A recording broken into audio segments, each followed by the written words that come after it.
Amigos, muy buenas noches. Bienvenidos a una nueva edición de Redes y Poder. Hoy es jueves 20 de octubre. El presidente Pedro Pablo Kuczynski dijo que la corrupción lo sorprendió en Palacio de Gobierno. Así lo manifestó el presidente ante un grupo de personas que lo escuchaban en un discurso que dio ante la AMPE, la Asociación de Municipalidades del Perú. A ver, ¿qué dijo exactamente Pedro Pablo Kuczynski sobre el tema de la corrupción y sobre la limpieza que dice que va a proveer a la Policía Nacional? A ver, escuchemos por favor, adelante. Habló sin tapujos y dijo que fue víctima de la corrupción en clara alusión a su ex asesor Carlos Moreno. Y yo he sido víctima en Palacio de la corrupción, de alguien que se me metió ahí, que lo chequeamos y decía está limpio. Y después resulta que se utiliza una oficina pública para hacer negocios privados. La respuesta a eso es fuera. Y te vamos a denunciar y te vamos a investigar eso. El mandatario participó en el tercer congreso de la Asociación de Municipalidades del Perú, realizado en el Centro de Convenciones de Lima, donde recordó que el Ejecutivo envió al Congreso un proyecto de ley para la no prescripción de los delitos de corrupción. También adelantó que su gobierno ya ha iniciado un programa de limpieza en la Policía Nacional. Vamos a apoyar a nuestros policías, pero queremos que todos estén limpiecitos, ¿no? Y siempre en un barril hay una manzana podrida, la vamos a sacar. Por otro lado, frente a decenas de autoridades regionales y distritales, el presidente reiteró el compromiso de trabajar en conjunto para lograr mejoras presupuestales, saneamiento y seguridad ciudadana en gobiernos locales.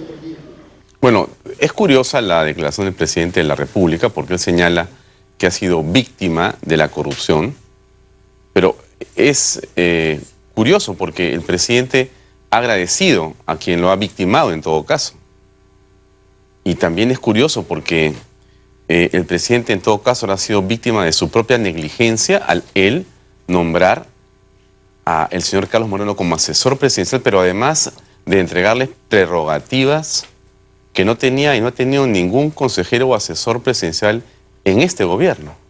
Y ha sido el presidente de la República quien le ha otorgado estas condiciones o prerrogativas únicas a esta persona. Curiosa la forma como el presidente pretende, digamos, soslayar estos temas. Y también es importante señalar que los requisitos para ser asesor presidencial fueron rebajados por el presidente Pedro Pablo Kuczynski hace tan solo unas semanas, y eso permitió que entraran personas como las que han estado alrededor del presidente, inclusive sin título universitario. No fue la providencia, no fueron los demonios de Palacio, fue el presidente Pedro Pablo Kuczynski que ordenó que se modificaran esos requisitos, que se rebajaran. Entonces, cuando el presidente señala hoy que ha sido víctima de la corrupción en Palacio, da la impresión como que hubiera sido atacado de manera intempestiva y sorpresiva por una serie de corruptos alrededor, pero eso en los hechos no es así, no ha sido así. Y es importante este tema de los asesores presidenciales porque Pedro Pablo Kuczynski no es una persona nueva en la política peruana ni tampoco en la administración pública. Pedro Pablo Kuczynski, en opinión de muchas personas dentro y fuera del Perú, es posiblemente uno de los peruanos más preclaros que existen, por supuesto.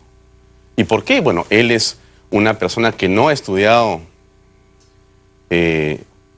digamos, una carrera corta o no ha sido una persona hecha solamente por su experiencia. Pero Pablo tiene estudios en la Universidad de Oxford, tiene un doctorado en Oxford, tiene una carrera también en Princeton, en Estados Unidos, ha sido ministro de Economía del Perú, ha sido presidente del Consejo de Ministros en el Perú, y por lo tanto imaginamos que quienes lo asesoran con esa condición y calidad académica y experiencia deberían ser personas que estuvieran, imaginamos, más o menos en una condición parecida a la de él, académica y en términos de experiencia. No sabemos si esos asesores que él nombró porque hizo rebajar los requisitos para que lo acompañaran, tenían esas condiciones. Sería bueno que más bien eso explicarle al presidente, y lo decimos con todo respeto y aprecio por el presidente, pero las cosas hay que decirlas como son, exactamente como son, porque la opinión pública se merece justamente eso del presidente, la verdad siempre.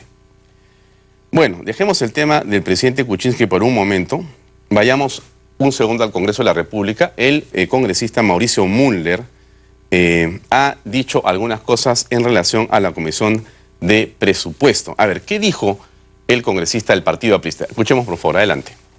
Pero en esta oportunidad se ha establecido un análisis por parte de la presidenta de la Comisión de Presupuesto y se ha encontrado de que han cambiado las cifras. O sea, hemos entrado en un proceso en el que las proyecciones que se hicieron eran absolutamente políticas y ajenas a la realidad. Y segundo, va a ir a Contraloría General de la República para que se establezcan las responsabilidades de los titulares de las entidades que han incurrido en eso. Y ahí puede haber ministros, presidentes regionales, alcaldes o lo que fuera. Aquí vamos a tener un crecimiento de 5% y se tuvo un crecimiento de menos de 3%. Que íbamos a tener una inflación de 2% y se tuvo una inflación de 4%. Y entonces, a partir de todos esos esquemas, las entidades del sector público, al momento de presentar sus resultados, lo que han hecho es adaptarse a un criterio político de decir que el gasto estaba contabilizado en función de esos criterios y no de lo que realmente ocurrió. Ha habido una manipulación política de las cifras. O sea, es como que usted decida poner 2 más 2 es 5 y pone el 5 a la fuerza y va y lo presenta. Bien, bueno, eso es lo que está pasando en el Congreso de la República. En realidad, lo que dice el congresista Müller es grave, es delicado. Estamos hablando de las finanzas públicas, del erario nacional, cómo se maneja, cómo se informa, cómo se gasta, cómo se dice que se gasta, cómo se gastó en realidad. Bueno, son cosas que todos queremos saber. Finalmente es el dinero de los impuestos de todos nosotros. Usted, señora, que esté en su casa, usted paga su impuesto, yo pago mi impuesto, todos pagamos, si no, viene la ciudad y nos levanta en peso. Bueno, esos impuestos son manejados, se supone, con prudencia, con inteligencia, con cuidado, con una escrupulosidad, pero exquisita, porque es dinero casi santo, no se puede tocar. Pero ¿qué cosa dice Müller? Que aquí hay una fiesta prácticamente con el dinero público. Bueno, hoy día hemos invitado para comenzar esta noche a la congresista, la doctora Úrsula Letona, que está con nosotros aquí en Redes y Poder. Úrsula, buenas noches, gracias por estar en nuestro programa. Buenas noches, gracias por la invitación. Tu comentario en relación a lo que ha sido esta declaración del presidente Kuczynski en relación justamente a que la corrupción lo ha sorprendido, lo ha atacado, lo ha tomado de sorpresa en Palacio de Gobierno. Yo creo que aquí lo que falta es que el presidente asuma su responsabilidad política, es lo que el país le viene exigiendo. Constantemente está tratando de justificar una situación o evitar asumir la responsabilidad por la situación que sucedió en el despacho presidencial respecto de sus asesores. No es que alguien se haya infiltrado, sino que el despacho presidencial no tuvo la diligencia y mucho menos la prolijidad para tener un buen mecanismo de designación de consejeros presidenciales. Bastaba simplemente, por ejemplo, en el caso del señor Moreno, que es un funcionario público, que además es un médico de carrera del Hospital Loaiza, pedir su legajo. Hace unos días salió en la prensa que él ya tenía una sentencia por delito doloso con pena suspendida. Entonces nos preguntamos qué pasó ahí, por qué no se revisó el legajo, o en el caso del señor Laván y del señor Villacorta, por qué se relajaron los requisitos, por qué se bajó la valla para designar los consejeros presidenciales. Y en el caso del señor Villacorta y en el caso del señor Laván, hay un hecho muy, muy grave, que es contratar a consejeros presidenciales que no reúnen el expertise para desarrollar la función que supuestamente es especializada de aconsejar al presidente en un asunto determinado. Hoy nuestro país tiene un grave problema en la selva, gracias al señor Villacorta, y no pasó nada. El presidente señala que en el caso del señor Moreno las consecuencias son que se le despide y se le denuncia. Sin embargo, se le despide, se le denuncia, pero también se le da las gracias.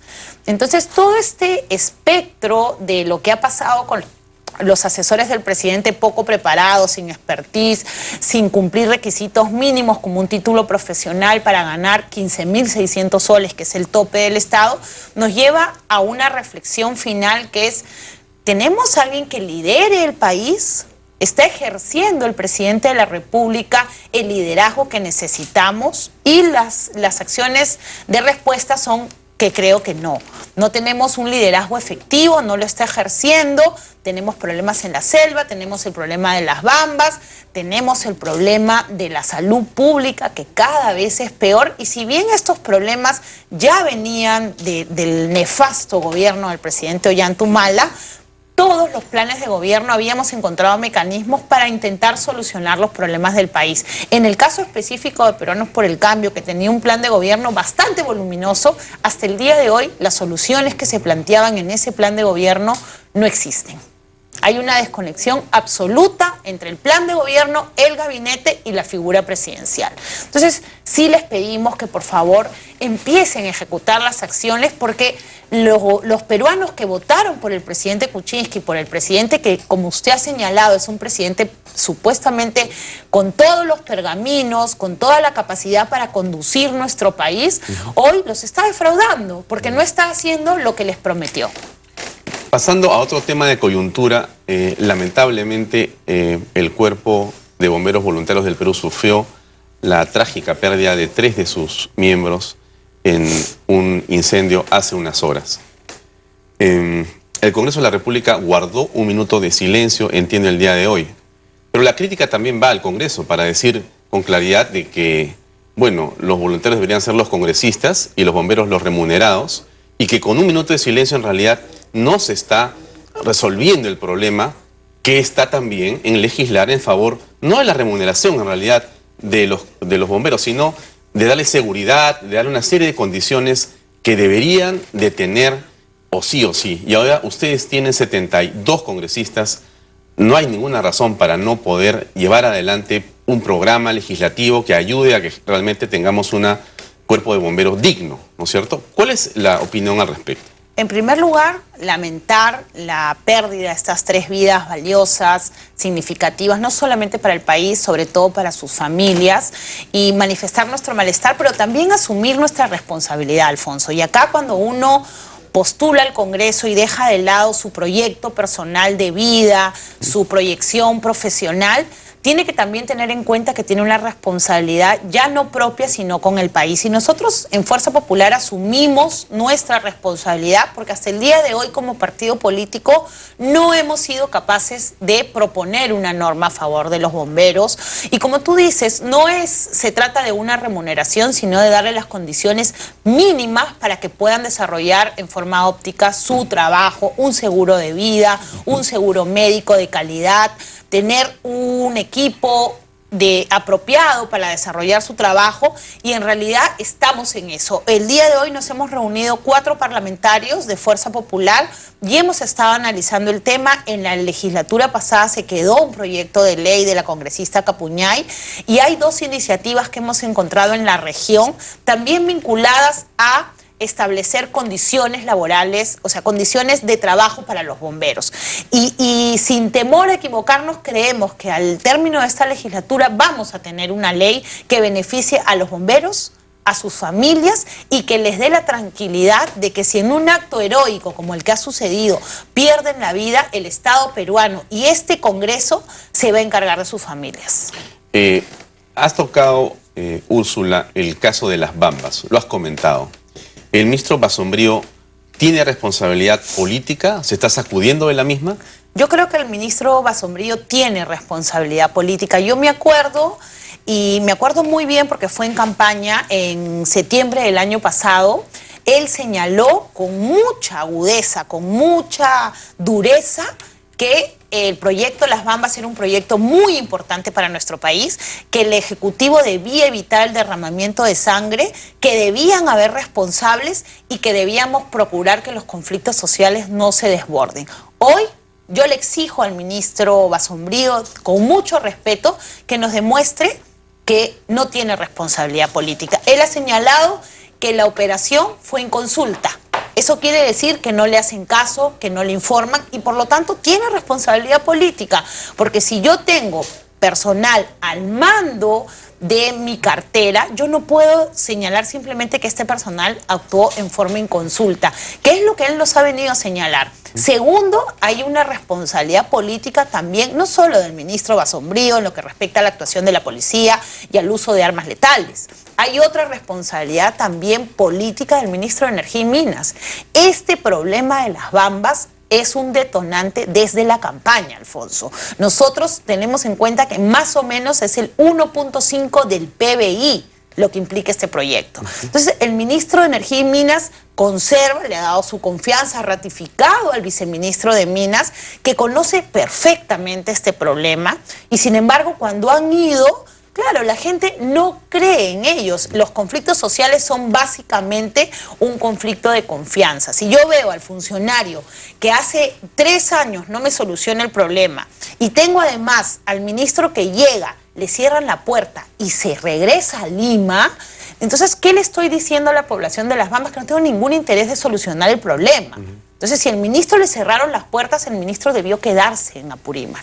Debió ver cómo tendía los puentes necesarios para seguir dialogando. Y acá hay un tema también de responsabilidad del equipo del destrave del MEF, porque el 90% de la plataforma de los pedidos están vinculados a la carretera, a obras de saneamiento, de agua, de desagüe, que están paralizados por culpa del gobierno nacional. Yo he atendido al presidente regional de Apurímac en 2 oportunidades durante la campaña, y el pobre venía a Lima a mendigar al MEF de que le solucionen, de que le hagan las transferencias presupuestales, que le ayuden a aprobar el expediente. Entonces, ¿dónde está ese equipo de destrave que tiene que salir del MEF de Lima, de sus cómodas oficinas con aire acondicionado, y trasladarse pues a Apurímac, a Las Bambas, a solucionar los problemas en el campo? Creo que esa es la responsabilidad que hoy exigimos cumplan. Ha señalado la importancia en los números que tiene para la economía nacional este proyecto. Del 3.5 o 4% de PBI en el que estamos, Las Bambas aporta el 1.5 aproximadamente. Es un grueso, en realidad, porcentaje de la economía nacional en este momento. Verónica Mendoza, la lideresa del Frente Amplio, ha dicho que el sur no puede ser visto como despensa de minerales. ¿Qué opinión te merece esa posición de la señora Mendoza? Yo creo que la señora Mendoza es poco consecuente. Primero porque está cuestionando en forma disimulada el comportamiento de su aliado de campaña. Recordemos que el Frente Amplio fue aliado de campaña de Peruanos por el Cambio y le otorgaron su apoyo al modelo económico que, según ella, considera la sierra como una dispensa de minerales. Yo creo que aquí el proyecto Las Bambas va más allá de una actividad extractiva.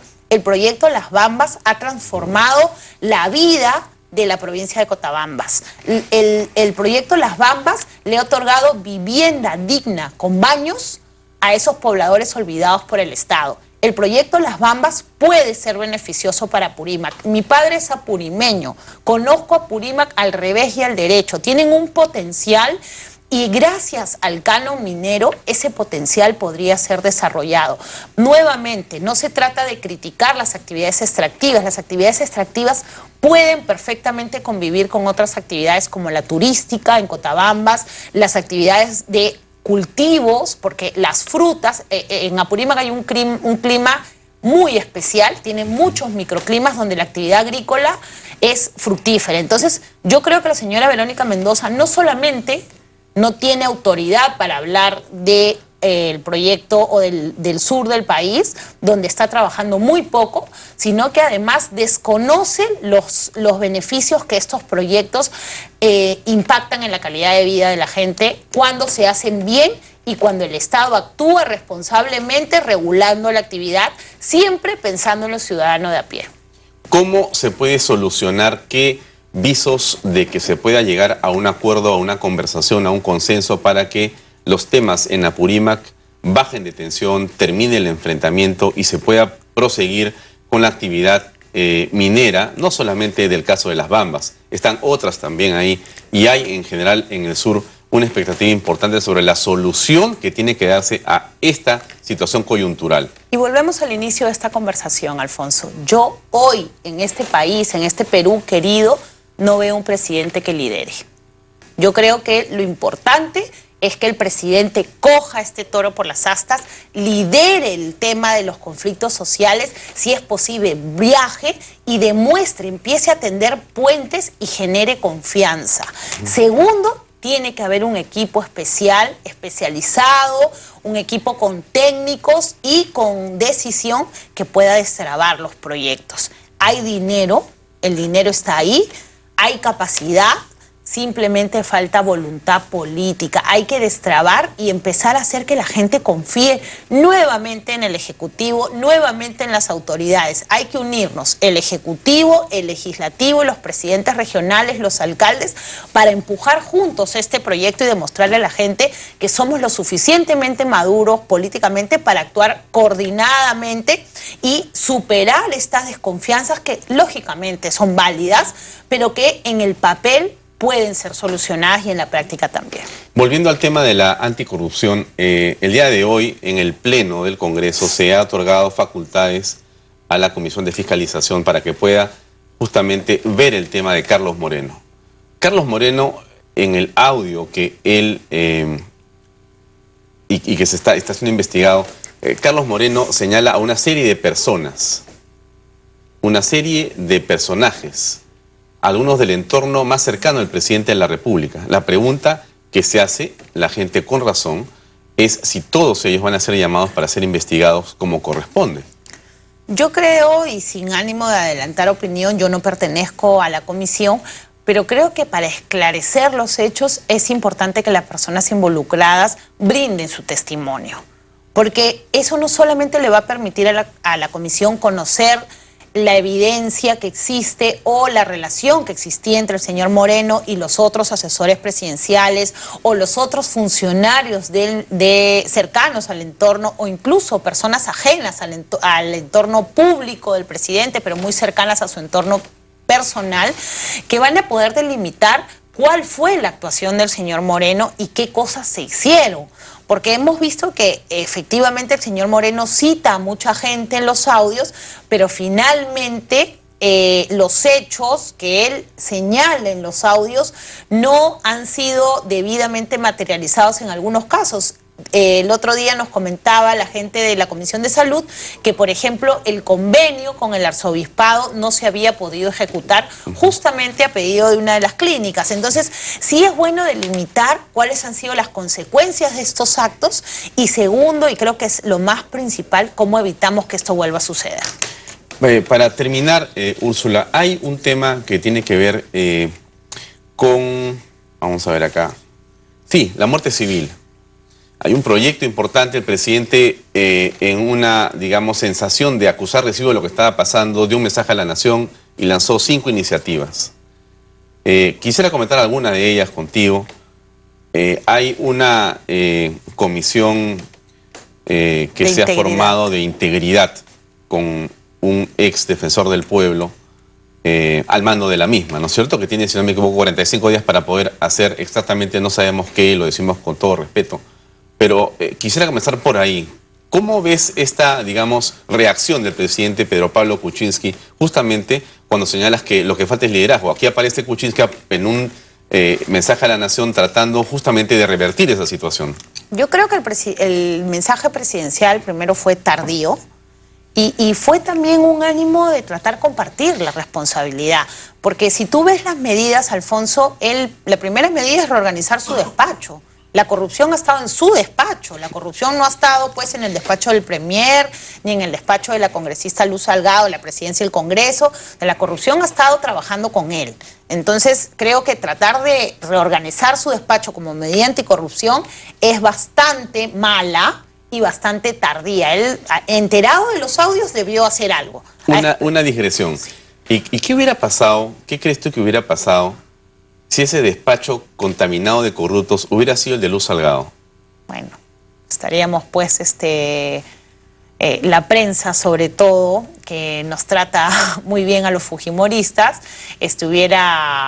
hubiera cuestionado duramente este entorno y nosotros también, en Fuerza Popular nosotros no blindamos a nadie. Yo estoy segura que Luz Salgado está haciendo un trabajo extraordinario, está demostrando al país que hemos venido a cambiar la dinámica del Congreso y a reconstruir la reputación del Congreso hacia arriba. Y volviendo al tema de las medidas anticorrupción, creo que esa medida es mala, es tardía y le compete al presidente de la República. Y nuevamente es un tema de liderazgo de él, de la figura presidencial. La otra medida vinculada a la creación de la Comisión de Integridad y estos 45 días, conozco de cerca el trabajo de Eduardo Vega, me parece un excelente profesional, pero no tiene un expertise en la elaboración o en la conducción de política pública anticorrupción. Yo creo que el espacio ideal para llevar a cabo esta tarea es la Comisión Anticorrupción Nacional, la CAN, como el espacio creado donde participan los operadores, los privados, los trabajadores, está hasta la CGTP, el fiscal de la Nación hoy la preside, y creo que ese es el espacio para generar política pública. Ellos tienen una serie de informes que nadie en el Ejecutivo ha ponderado o siquiera evaluado, Alfonso. Entonces, si no le hago caso a la CAM y formo una comisión paralela, también estoy restándole institucionalidad al tratamiento de los problemas del país. Igual le deseo a Eduardo Vega toda la suerte, ojalá que pueda recoger las iniciativas de la CAN dentro de la labor que le han designado.